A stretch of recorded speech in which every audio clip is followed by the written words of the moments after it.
welcome to Irish Football Weekly. My name is Josh Benjamin. I'm just one of the two hosts here on The Grueling Truth. My other host, you might know, Tony Hunter, former tight end of the Irish from 79 to 82, also a first-round draft pick by the Buffalo Bills in the 83 draft.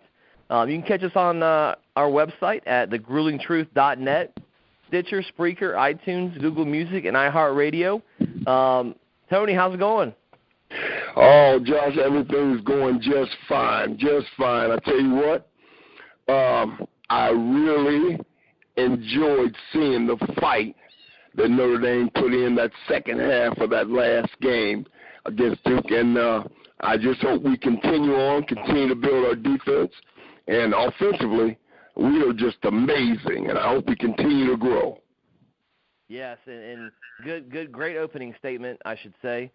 Tony, because we're going to talk about that win against Syracuse, 50-33, up there in East Rutherford, New Jersey.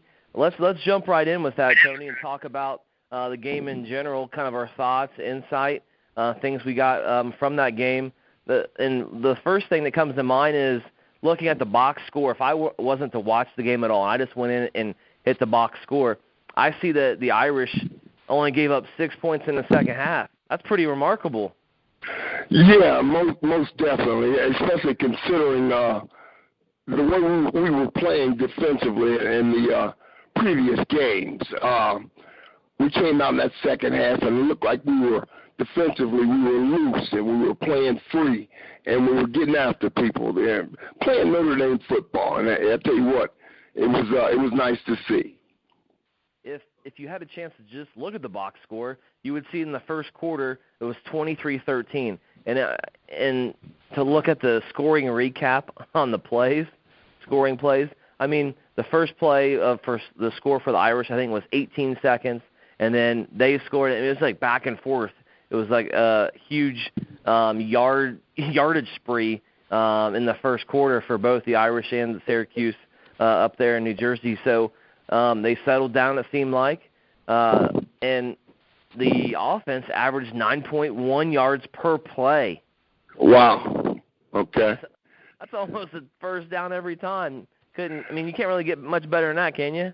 Oh, no, you can't. I'll tell you what, and Deshaun Kaiser is continuing to really impress me. I was looking at some NCAA offensive statistical information, and Notre Dame's right there in the top. I guess we're averaging close to 40 points a game and almost 500 yards a game. So that's very impressive. If we continue, and you get the feeling that we're just really starting to gel offensively, getting more guys involved in St. Brown, Equinemius. St. Brown, he's playing good football. He's making big catches, and I think he's right now he's in the top 13 as far as touchdown reception yards in the NCAA. Plus, he had a career high 182 yards receiving against Syracuse in our 50-33 win. Yeah, and a lot of offensive stats there. 650 yards in total offense. That's remarkable. Wow. Wow. I mean, the backfield did pretty well. Obviously, with Josh Adams, Dexter Williams stepped in and did a really nice job. He seems like he's getting the ball more. He's feeling more comfortable. Him and Kevin Stefferson on the offensive side. Definitely. I really like Stefferson, too. And Dexter Williams, I really like him as well. I think he got a little nicked in that last game, but I haven't heard anything lately, so I'm assuming that he'll be healthy and ready to go for North Carolina State. But I'll tell you what, he runs with the type of vigor that I love seeing running backs run with, and he has good quickness and good power. So these guys that are stepping in and playing some big roles, and at least in my opinion, Dexter Williams, Stefferson, those guys are basically seizing the moment. They're taking advantage of what's given to them, this opportunity to be on the offense and be able to establish a role and be able to play that to the best. No question about it, Josh. I tell you what, I missed Joe Montana by a year. When I went into Notre Dame as a freshman, we had Rusty Lish, who was our quarterback at that time. but they had just won the national championship, I believe, as I think back. And Joe Montana had just left campus. I'll tell you what, I didn't realize how unfortunate I was to miss him until I played there for 4 years and heard the stories about his ball placement and his calmness in the game and his command of the offense. I would have loved to have seen it. Well, St. Brown, Torrey Hunter, those guys, they have an opportunity to play with another great one. Deshaun Kaiser, I tell you what, he's young. He's still young.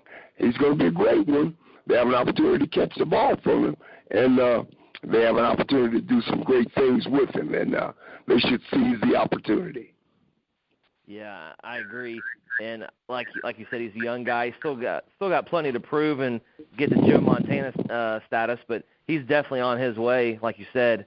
One of the things that I'm not sure if you said this or not, but he connected with 10 different players this weekend, reception-wise. Wow. That's got to be a record. That's great. He's getting everybody involved.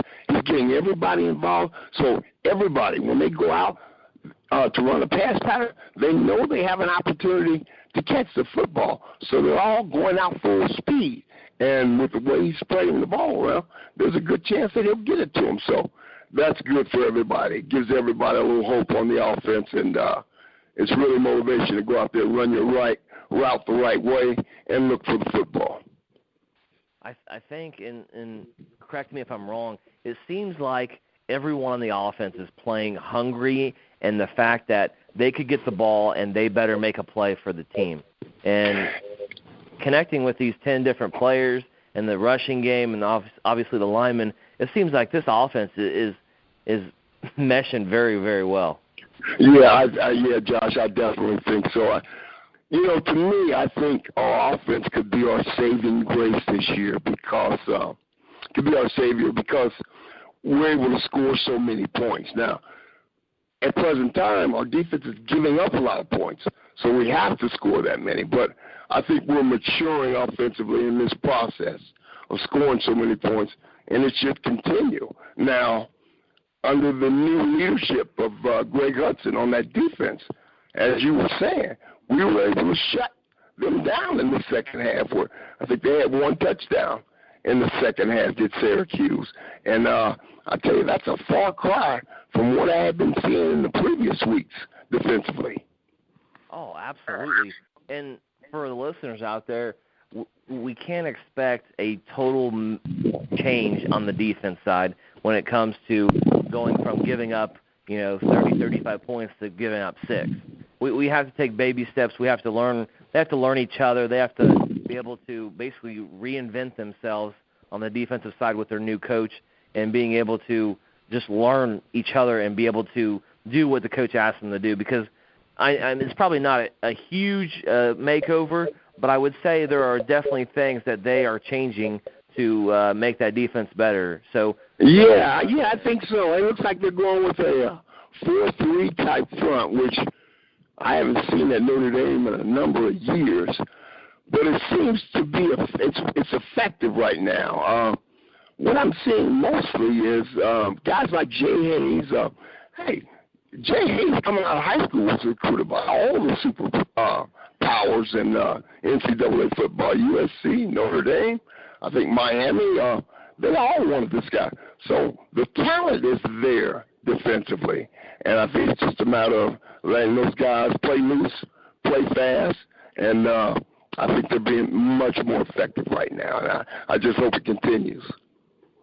Yeah, just some stats on the defensive side.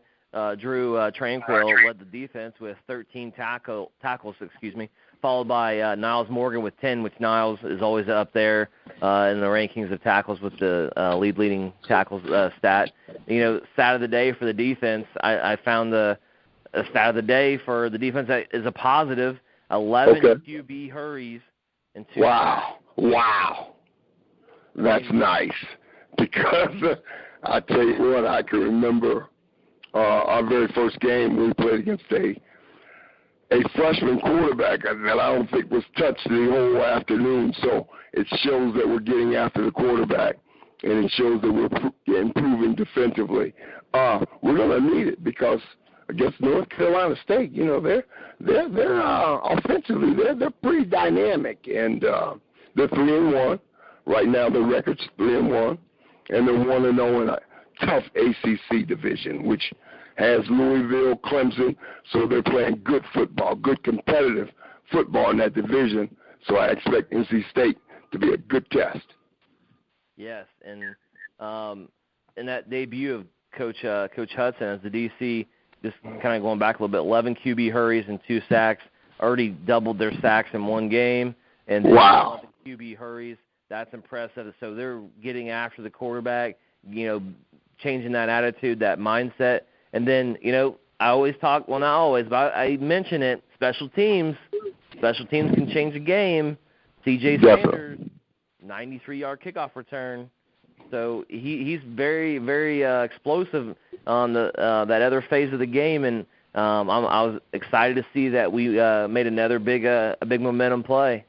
Oh yeah, that's huge. That's a lot of athletes. Notre Dame has a lot of athletes on its roster, and those the special teams, they're making big plays week in and week out, and we need it. And most times if they come through with a big play, it's at a time where we really need something to spark us, and they need to continue to do that.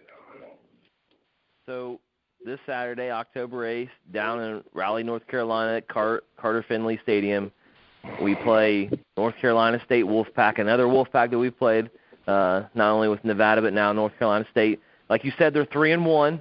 And, you know, one of the wins notably is beating Wake Forest, and their only loss was Eastern Carolina. So you said that they had a very explosive offense, which is very, very true. Yes. So and our defense, I meant to say, it's a 3-4 defense that Greg Hudson is utilizing right now, and I think that can be effective against North Carolina State. But as I said, offensively, they can throw the football. They're dynamic, and it's going to take a big day from our defense in order to keep that scoring down and let the offense get the ball and hold on to it for a little bit, so that we can put some points on the board and keep that defense off the field. Let me talk about that NC State offense real quick. I got some stats that I found. NC State enters this game ranked 3rd in the ACC, 21st in the FBS in total offense with 506 yards per game. So, wow, you know, just that alone is going to give us some fits right there. We have our hands full. We have our hands full. Couldn't say it any better. And so, you know, having that stat, they posted over 500 yards in total offense in the first 3 of the 4 games this year, making that the first time in school history, which is obviously a great stat to have for them. They just gained 500 yards the entire season 3 times last year. So whatever happened, change of coaches, you know, change of athletes, etc., they have it going on right now. And wow, you know, wow. It's going to be a great test for our defense. And I'm looking forward to seeing how our corners cover. In the past few weeks, they seem to be a little uncertain as to what position they needed to be in doing pass coverages. Receivers were running by them. It seemed quite a bit. I saw some improvement last week in that. And that was just after 1 week of Hudson being in there. So hopefully they'll continue to improve, but this will be a big test, so they're going to have to take a giant step forward and get the job done this weekend. Well, that secondary of the Irish is going up against an offense that's 8th in the NCAA in red zone touchdown efficiency. So wow, they're pretty tough between the 20 and the end zone. But kind of touching on what you said a little bit about the secondary, I think, and maybe this isn't true, but maybe someday we can get Coach Hudson on and talk to him a little bit about it. But maybe he started out with focusing more on the defensive line linebackers and getting them settled in and getting them comfortable. Not saying he didn't pay attention to the secondary, but he had more emphasis on that. so that those guys could make it easier for the secondary to go make plays on the ball. Is that what you saw? Yeah. I've had a chance to chat with Coach Hudson, and not exactly sure how he's going to do it. But I know I saw some improvement last week, and hopefully the improvement will continue. And I think a big thing that he's trying to do, and for everything that I've read, they're just kind of relaxing a little bit and kind of, letting the load off and trying to relax and get back to just playing football again and not think so much while you're out there playing. So much of football is you have to be out there having fun. You have to be out there flying around, hitting, being hit, and just having fun playing a game that you played since you were 9, 10, 11 years old. Some of us started out even earlier. And I think that was the big thing that I saw last week. They looked to be having a little more fun out there, and it was good to see it.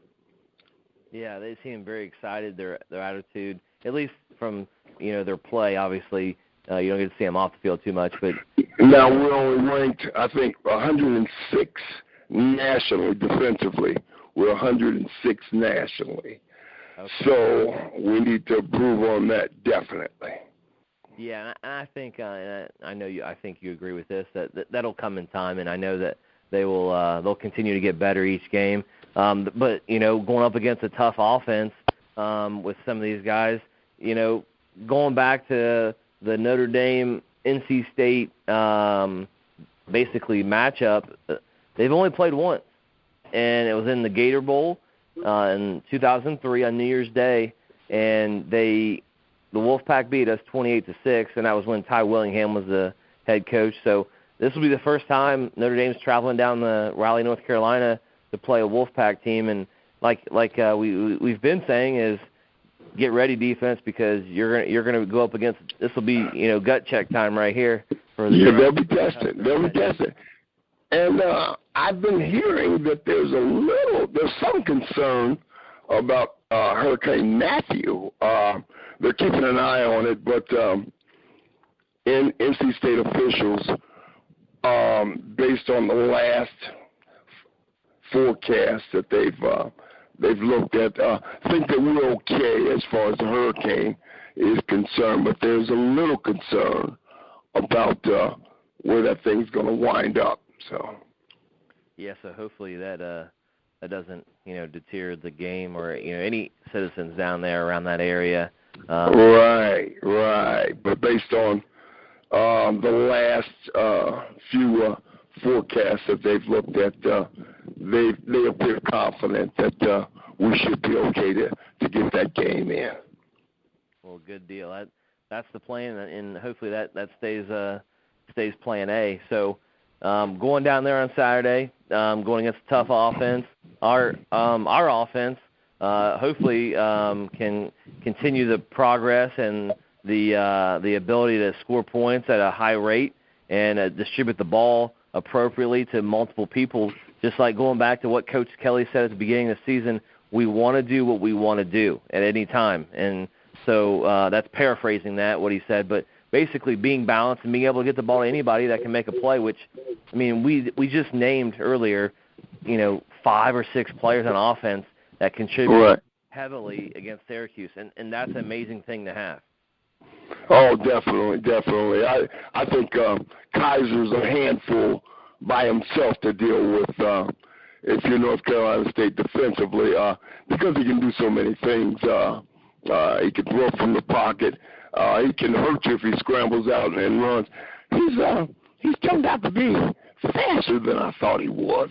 He has good foot speed. So we have to worry about him. I'd like to see Torrey Hunter Jr. I'd like to see him get more involved. I'd like to see St. Brown continue to evolve as one of the top receivers in the country. And Dexter Williams, I'd like to see him continue to get involved in the offense, which it appears he's getting more and more involved, and I think they should continue to do that. Yeah, that would be ideal, and hopefully they stay focused, because at times, and tell me if you've been on a team like this, probably not, but have you seen a team or been on a team that has been really, really just rolling through games offensively or defensively, and then kind of just come in thinking everything's just going to fall into place for them, and then it doesn't work out. I hope that doesn't happen this weekend. Yeah. It'll be interesting. If we just get Cage and some of those defensive guys to just start relaxing and playing Notre Dame football, I think we'll be fine. But I tell you what, it's going to be a test for them.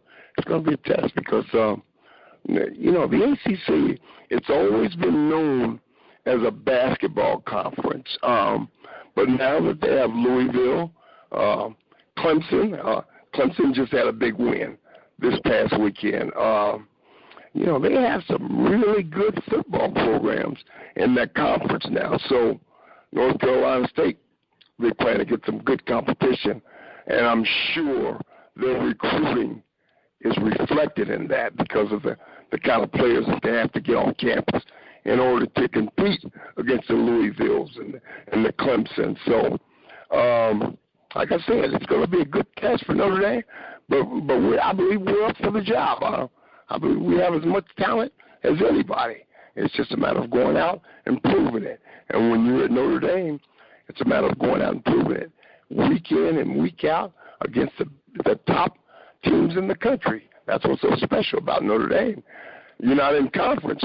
You have the country as a conference, the best programs in the country you're going against. And sometimes that works to our disadvantage because nobody else is playing the type schedules or the tough schedules that we play. But it's what makes Notre Dame so special and so respected throughout this country because we do take on the top teams in the country. Two things that I want to say just quickly is our offenses are going to get the best game out of whatever defense we play. They're going to get the best shot that that N.C.State's defense is going to give, and the next game and the next game and so on and so forth. And the fans out there, the Irish, hey, watch this offense.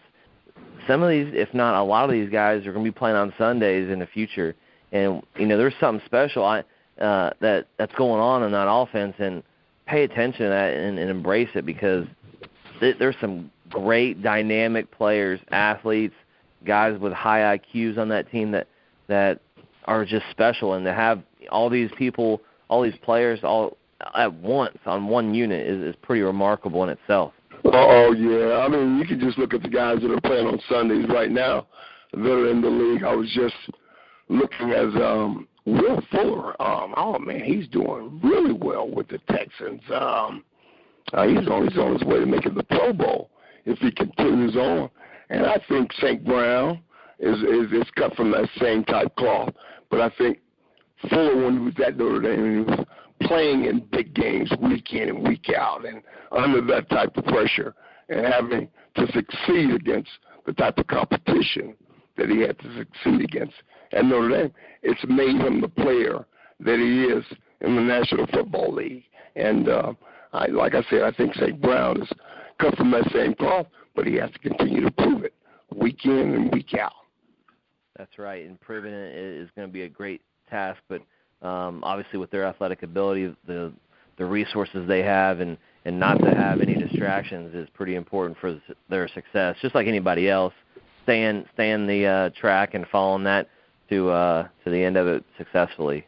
So, Tony, some keys for an Irish win this week against the N.C.State Wolfpack are what? Well, I think that we're going to have to get some great defensive line play to get some pressure on that defense. I don't think we have the corners that are experienced enough to be effective without some fantastic pressure on that quarterback. And in this last game, I thought we put more pressure on the quarterback than we have all year. Against Syracuse, we put more pressure on the quarterback. We need to continue on that. We need to expand on that, putting pressure on that quarterback and not allowing him just to sit back there and have a field day against our young corners. Offensively, we just have to come in with the mindset that it's going to take 50 points to win. and that we're the ones that are going to be able to do it. We have the talent. We've shown in the past that we can put up 40, 50 points a game.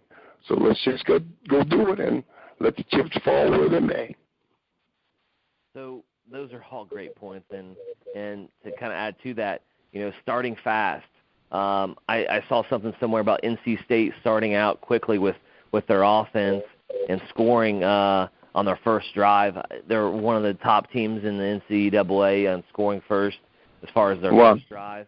So we got to start fast, especially defensively. We got to stay multidimensional on offense. We got to keep that variety, getting touches to everyone and being able to kind of make those guys miss on defense and given opportunities to hit holes appropriately with that stellar offensive line. Carrying over defensively from that second half in Syracuse, like you said, with the QB hurries and the sacks, and just playing fast and going back to your philosophy of just basically just playing football, playing free, playing fast, having fun, going around there, flying around, and just making plays. And I think they'll do so. But like going back, I'm a little hesitant on this offense that they're going up against with all these different statistics. Haven't watched. So am I, Josh. I tell you what, it's going to be an interesting test and a great test for Greg Hudson's new system.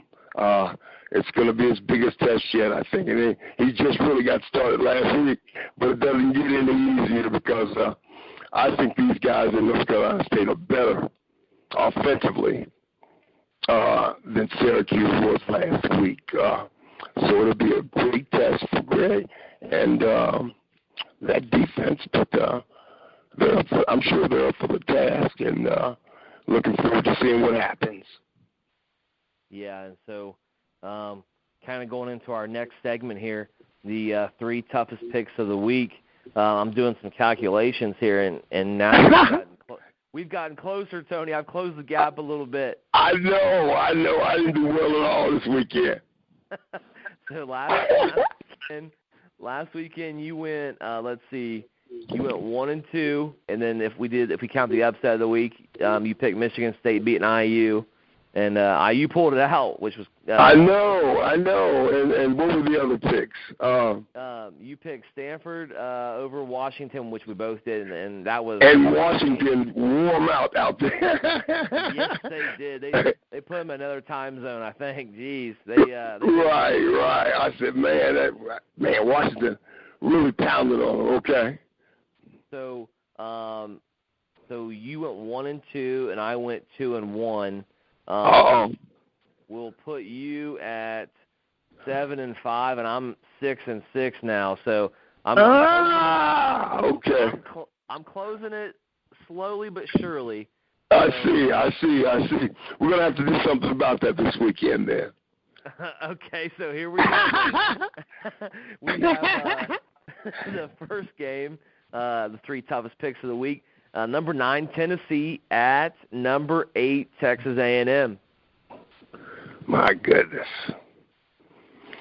Wow. It seems like the home teams are the ones that are pulling the upsets. Yeah. I haven't seen Texas A&M this year yet, though. I'm going to go with the home team, Texas A&M. All right. Mine was already penciled in, and I picked Texas, so okay.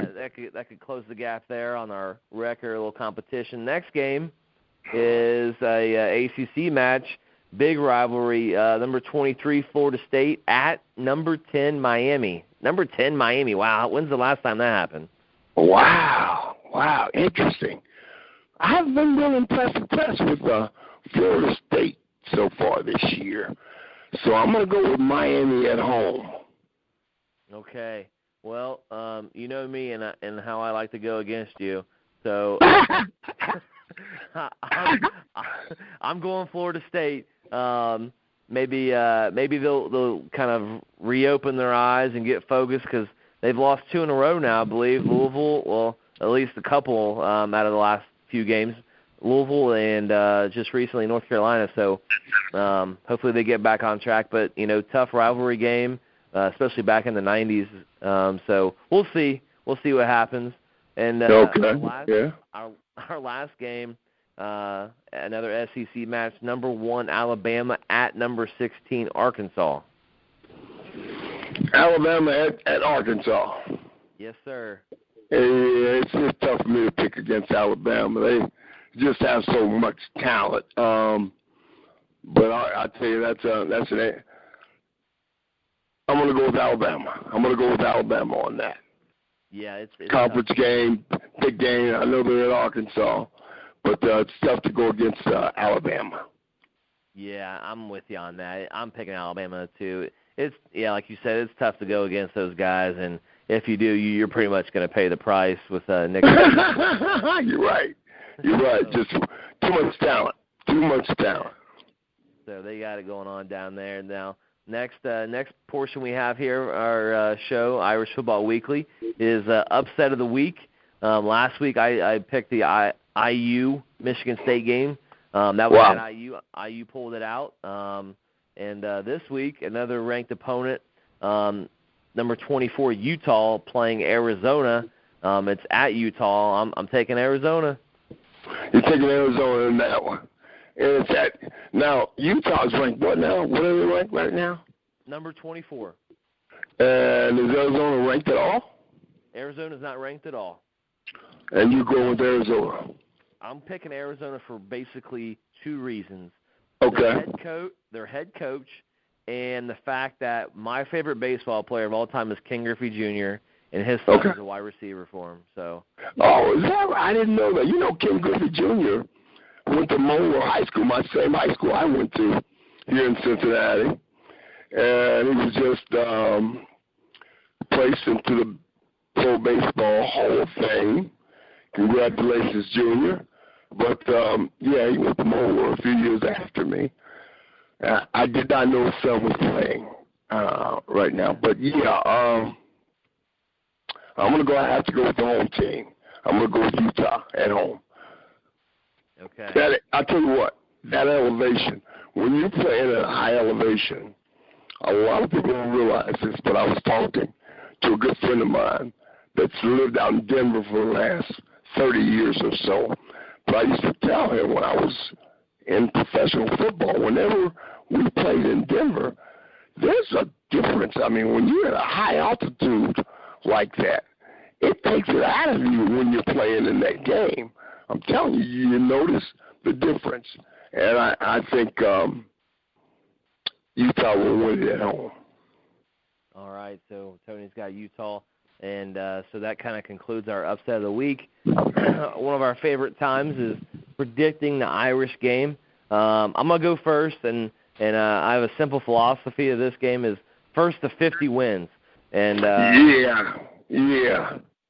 I got the Irish winning 50-49 and a Wow. I'll tell you what. I think defensively we're going to put on a much better showing this second week under Greg Hudson's tutelage. I think the Irish are going to hold them to 30 points or less. Okay. I think offensively, we're going to continue to grow. Kaiser's going to continue to distribute that football to all the talent that he has around him. And I think we'll put up 40 points. So I want to say 42-30, Notre Dame. 42-30. All right. Got that penciled in for you. Okay, awesome. So we got the Irish winning. Both of us have Irish winning, and having some high scores there. We're finish is coming up. We got to put some fun facts into our show, Tony. So I got a couple for us. Notre Dame has only basically 7 returning starters from last year. Only 7, which is the fewest in history since the eligibility of freshmen was restored in 1972. Okay. That is a long time ago, no offense. And 7 returning starters. And, that being the fewest, that just kind of puts, the fans, hopefully listeners out there, puts that in a little perspective with what we have right now. I mean, we're a team that's young, some inexperienced at a lot of positions, And so we have 7 returning starters on as a whole, on defense or offense, or just the stat that I read and found was Notre Dame has only 7 returning starters from 2015. Wow. So I'm assuming that's both sides of the ball. Both sides of the ball, yeah. Yes, sir. That's a young team. That kind of explains why we've been so up and down all year. Just seem to be inconsistent. Yeah, that's an interesting stat. Very interesting. We are young, but I tell you, when you're at Notre Dame, I don't care if you're young or not. You're thrown in the fire. You're playing against the best competition in the country, and you're expected to produce. Believe me, you're expected to produce. So there you have it. Yeah, so that's an interesting stat. And the other one I got, which involves turnovers, under Coach Kelly, they are 19-1 when they don't commit a turnover. So being turnover-free puts them in a huge advantage, obviously for obvious reasons, but for the factual reason here, 19-1 when not committing a turnover in a game, that's crucial. That could seal a ball game for the Irish. That's big, and that's tough to do to get through a game without committing any turnovers. But we've been close, and I think we're getting better each week offensively as far as we're going to football. As far as running backs are concerned, and Kaiser is playing some pretty mistake-free football. But I'll tell you, my hat's off to our offense this year. Nationally, we're in the top of the rankings. We're playing good football. We're getting better each week, and we need to continue it because I think that's going to be our saving grace this year. That offense scoring so many points, and so I hope we can continue that this week against North Carolina State. All right, so Tony, that's another wrap of the show.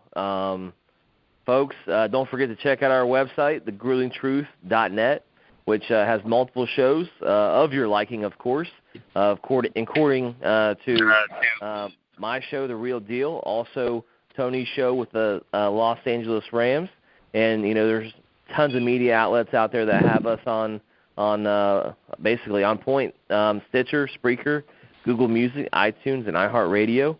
Also, Tony and I are on social media. We're both on Facebook. So if you want to search for us, Tony Hunter and Josh Benjamin, you can do so. I'm also on Twitter at CoachJB4. So those are all different things that you can talk to us and give us some insight of your own and kind of talk back and forth. I know we do so on Facebook with some different fans and alumni of Notre Dame. So join us on there. For my co-host, Tony Hunter, this is Josh Benjamin signing off for Irish Football Weekly. Go Irish. Peace. Go Irish.